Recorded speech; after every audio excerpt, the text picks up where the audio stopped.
शास्त्र सुनाने का लोभ है, श्रोताओं को सुनने का लोभ है। सुनने का लोभ मतलब सही पूछो तो इसका सीधा अर्थ करो कि बस टाइम पास, बस पुण्य के लिए सुनना, देखा देखी सुनना, है ना। स्वाध्याय तो सुनना ही चाहिए भैया, है ना। ऐसी अंदर में अपनी सूक्ष्म भूलें पड़ी रहती है, मान्यताएं पड़ी रहती है, वो पता नहीं चलता कि सभी क्यों पड़ी, क्या है ये। अधिकतर मान्यता ऐसी बनी रहती है कि देखो सुनने से लाभ होता है। कि क्या लाभ होता है? देखो जी, कुछ ना कुछ तो ज्ञान आता ही है, और अपनी कसाई में भी मंदता आती है, और फिर अपन कम से कम पाप से तो बच ही जाते हैं। और फिर अपन 1 घंटा सुबह सुबह धर्म करे आए, मंदिर हुआ है तो बढ़िया रहता है, पूरा दिन अच्छा जाता है। ऐसी अधिकतर मान्यताएं पड़ी रहती है, सुनता रहता है। ये कहलाती पद्धति बुद्धि। ख्याल में है ना। माने अंदर कोई भाव भाषण नहीं है, कोई खबर नहीं है कि वास्तव में संसार महादुरूप है। प्रतिकूलता आती है तो शास्त्रों की बात याद करने बैठ जाते हैं, अरे सही कह रहे थे, कुछ नहीं रखा, सब बेकार है। और जैसी अनुकूलता आई तो फिर वापस भूल जाते हैं। बीमारी आई, अरे कुछ नहीं रखा, सब बेकार है भैया, आत्मा ही सार है, हम तो समझ गए। और जैसे ही बीमारी दूर हुई फिर अपने ज्यों के त्यों।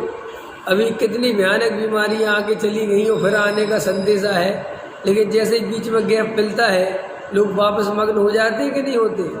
लोग अपन सोचते थे ना कि जीव इतने दुखों के बीच में भी ये पर्याय में तन्मय कैसे बना रहता है, ऐसे बना रहता है। अपन देख लो वर्तमान में कितनी क्षण भंगुरता है, कितने लोग अपने सामने मर गए, अपने सामने बिल्कुल ऐसे चले गए कि अपन सोच भी नहीं सकते। फिर भी अपन का मोह भंग नहीं हुआ, और थोड़ी देर के लिए हुआ तो उसको भंग नहीं कहते, वो तो प्रतिकूलताओं के उससे थोड़ी देर के लिए शांत हो गया, डर गया। क्या अंदर से तो बदलता नहीं है। क्यों? आत्मा श्रद्धान वेद ज्ञान के बिना बदल नहीं सकते। इसलिए जो जीव शास्त्र पद्धति या बुद्धि या सास सुनने के लोभ से, एक सास सुनने का लोभ चलता है। सास सुनने का लोभ क्या चलता है? ये शास्त्र पूरा हो गया, ये शास्त्र पूरा हो गया, ये शास्त्र पूरा हो गया, ये शास्त्र पूरा हो गया, बस वो इसी में ही लगे रहते। उनको शास्त्र सुनने का लोभ बना रहता है। इस शास्त्र में क्या लिखा है, हमने भावदीपिका पूरी कर ली, हमारी भगवती आराधना पूरी हो गई, हमारा रत्नखंड श्राव का चार पूरा हो गया, हमारा समाधि तंत्र पूरा हो गया, हमारा भला में इसी में लगे रहते। ख्याल में है कि नहीं है? तो वो कहते साहब ये भी नहीं होना चाहिए। हम शास्त्र सुनने की लोभी थोड़ी, हमें कोई पढ़ाई थोड़ी करनी, हमें तो चाहे 1 लाइन सुनने मिले और चाहे 1 लाइन पढ़ने मिले, हमारे अंतरंग में भेद ज्ञान की क्रांति घटित होनी चाहिए।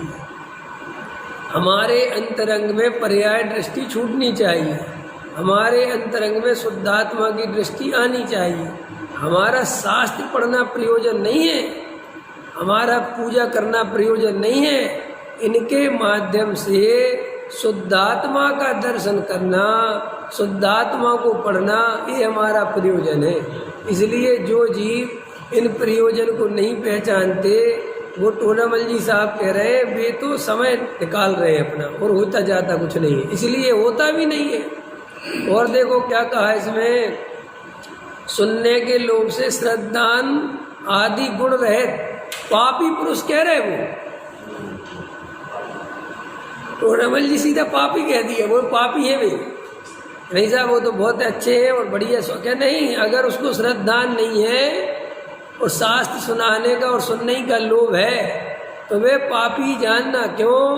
क्योंकि उन्हें अंतरंग में आत्म कल्याण की कोई खबर नहीं।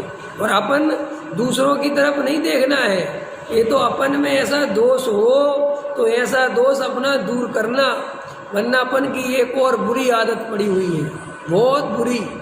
वो दोष दूसरों में देखते फिरते हैं, आजू बाजू देखते फिरते हैं, और वे दोष दूसरों में देख देख के खुश होता है कि ऐसे दोष इन लोगों में है। अपन कोई क्रियाकांड की बात करो तो व्यवहारियों को देखता है, अपनी तरफ नहीं देखता कि वो क्रियाकांड में हम भी पड़े हुए हैं, हमें भी वही बुद्धि पड़ी हुई है। कभी भी देख लेना, किसी की वो करोगे तो बाहर देखेगा, बाहर किसी के घर परिवार की समस्या बताओगे तो दूसरे के घर में झांकेगा, ये नहीं देखता कि तो हमारे ही घर की बात है, ये तो हमारे साथ ही हो रहा है, हैं? ख्याल में आएगी नहीं है? कितने लोगों को स्वाध्याय में बैठेंगे तो इस बात की चिंता रहेगी, आगे पढ़ो, आगे और आगे पढ़ो और आगे पढ़ो। अरे जबकि 50 बार तो पढ़ चुके हो गए, क्या आगे पढ़े?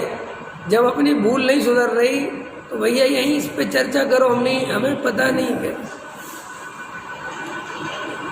लेकिन ऐसे होते हैं श्रोता, उनको शास्त्र पढ़ने की रुचि होती है, और पढ़ो और पढ़ो। एक ग्रंथ पूरा, अभी जैसे पूरा हो जाए और मैं फिर से कहूँ मोक्ष मार्ग प्रकाशक लगाना है तो आदमी सुनने को राजी नहीं।